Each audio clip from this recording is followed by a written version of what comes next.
I started breaking colts when I got out of high school, and a friend of mine, Barnes, Mr. Barnes, he ran a place, Bresa Del Mar Ranch, where Little Request stands, and the boy that was breaking colts quit, and he needed somebody real bad, and I told him if I could rodeo on the weekends, I would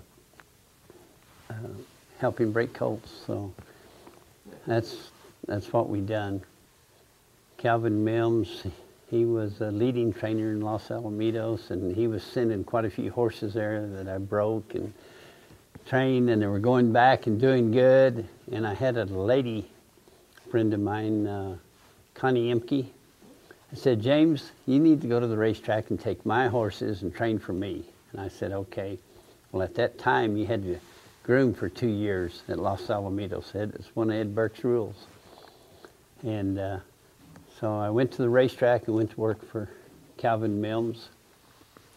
Then I went to Sacramento from there, galloped them, qualified them, done everything myself, and the racing secretary, Curly Smith, was kind enough to let me have a license. Said I can't, when we moved to Sacramento, said I'm gonna let you have a license. I can't guarantee you'll get one at Los Alamitos when you go back with Ed Burke.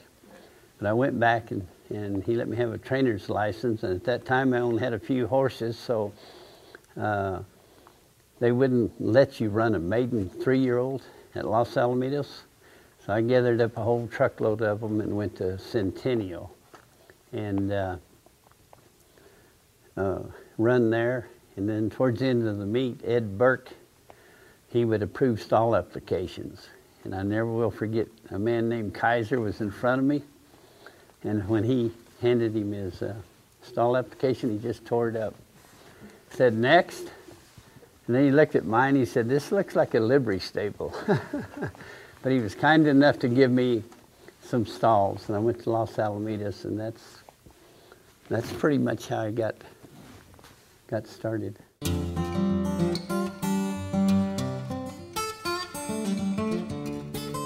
Walter Merrick was a love affair with me. I mean, he was the greatest.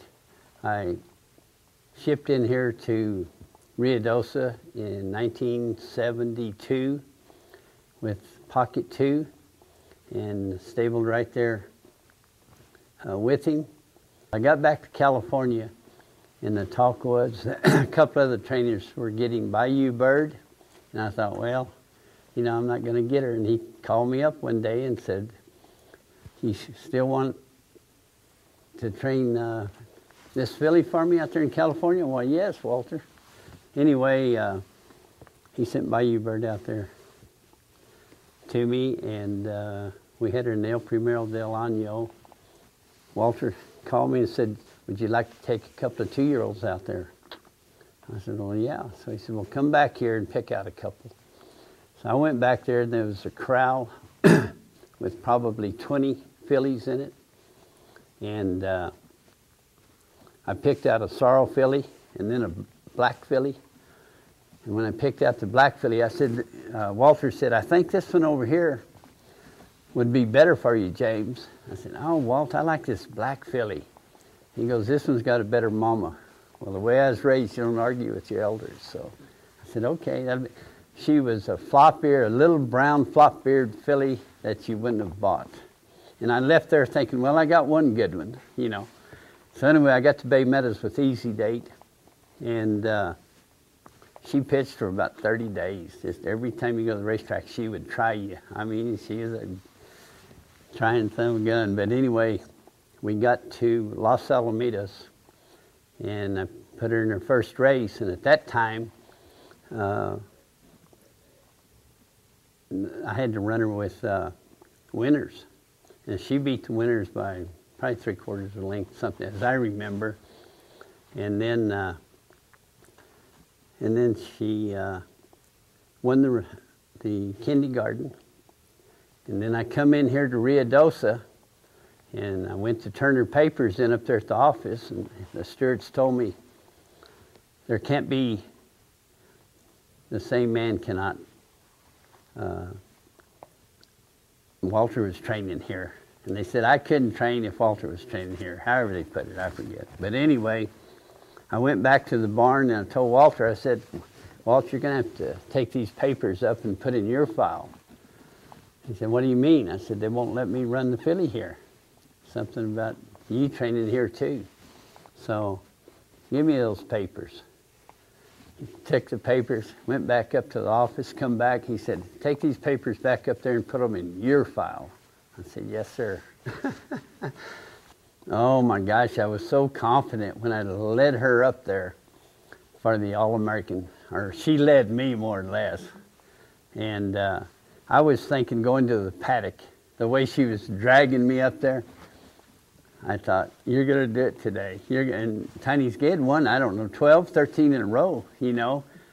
And I told her, we're going to do it today. And I was that confident in her, and she was that honest. She was going to give you 110% and not make any mistakes. I mean, just a trainer's dream. All set there. There they go. Up along the outside, he's a charger. He is going to the front. Tiny's Gay second. It's David Capri third on the extreme outside. Here comes Easy Date. Up along the inside, it's She's Right. Little Blue Sheep. And on the inside, Rail Shot Us. It's Tiny's Gay on the inside. On the outside, here comes Easy Date. Tiny's Gay. It's Easy Date on the outside. I went out there and entered Easy Date in the Champion of Champions. And on the backside, you never heard such grumbling in your life. He's going to run a 3-year-old filly with the older horses and the Champion of Champions. Is he crazy? And I felt about like I did for the All-American. Like, you can handle it, girl. You can handle it. And Wayne Lucas had one in there. There was some nice horses in there. But anyway, we won it, and I won the Champion of Champions. It was a great feeling, but I was so happy for Walter Merrick, mainly. There's nothing like winning the All-American. I don't care, Champion of Champions, what race you name, there's nothing like winning the All-American. And I didn't leave the Champion of Champions with the thought of, I got to win this one again like you do the All-American, you know. East Tex, he was just another horse that was a trainer's dream. Big, tough, son of a gun. I started that horse the first week in March. I won with him at Maynard Downs. I took him to Brady. He got wiped out at Brady, and we're planning to go to Bay Meadows to the Futurity trials up there. And I told Donna, my wife, I said, I'm not going to Bay Meadows off of him getting wiped out and go right into those trials up there. So I took him back to Maynard Downs, put him in another race the end of March. If any trainer done that with one of my horses, he wouldn't be training for me very long. But I was young. And I hauled him all the way to Bay Meadows in a trailer and got up there, and I had 9 days to the trials. And I put a boy on him one morning and told him just to 2-minute lick him for just a little ways. And he come back and I said, can you ride him? He said, oh, James, I've got a lot of horses to have to ride. And so I went to the telephone when we got back to the barn, a pay telephone back then, and called Bruce Pilkington.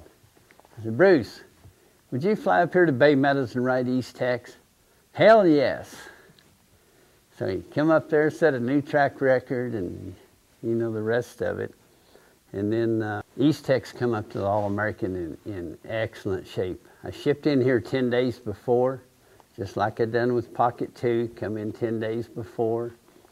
And like I did with Easy Date, I come in here 10 days before, and it worked for me. And I don't know how many people have told me, and they'll still tell you, you can't come in here 10 days before, you have to be acclimated.